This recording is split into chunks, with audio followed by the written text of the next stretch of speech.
such violent protests against the CAA? Because of Hindu hate by Congress and the other opposition parties in India, and particularly from Pakistan actually, who are the driving force behind these opposition parties. So Pakistan are feeling very embarrassed, in fact humiliated, and are shell-shocked after the Balakot airstrikes, after Article 370, and after the constant pounding they are getting on the line of control, the LOC.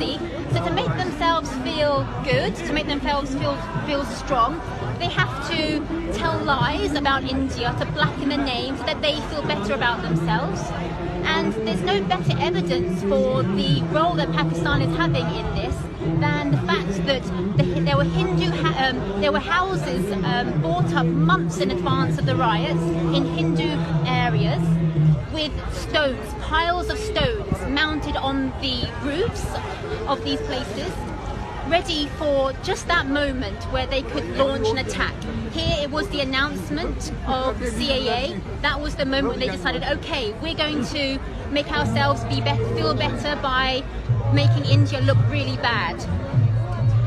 So unless there was that coordination, that money pouring in to coordinate that whole supply chain to fuel and fund the riots, they would not have happened. As I said earlier, there have been previous amendments. This is the 6th amendment now since the recent Citizen Amendment Act. There have been previous amendments.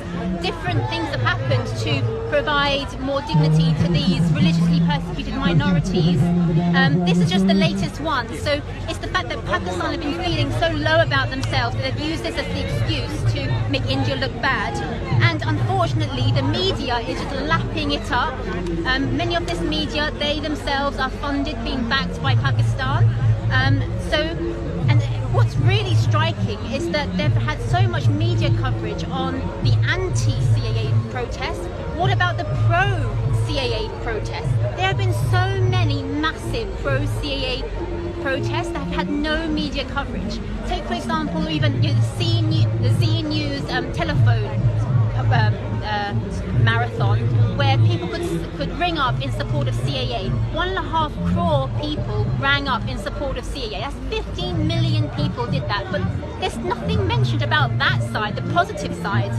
And what then in contrast, and kind of as in evidence for that bias in the media, what about the fact that there have been tens of millions of people persecuted, these minorities persecuted in the Islamic State for decades? Why have the protests against that not caught the media's attention? This has been going on for decades. Tens of millions of people have been killed, they've been raped, they've been abducted. And that's had no media protest. The media is totally biased.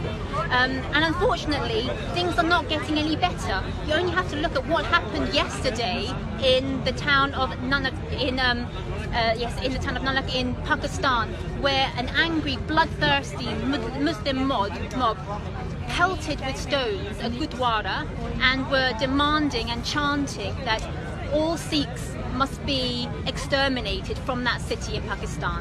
So things are not getting better for the minorities in these Islamic State countries, and anyone who is supporting the anti-CAA protests, what they are effectively doing is they are supporting that angry, bloodthirsty Muslim mob wanting to exterminate Sikhs in that city in Pakistan. That is what an anti-CAA protester is supporting.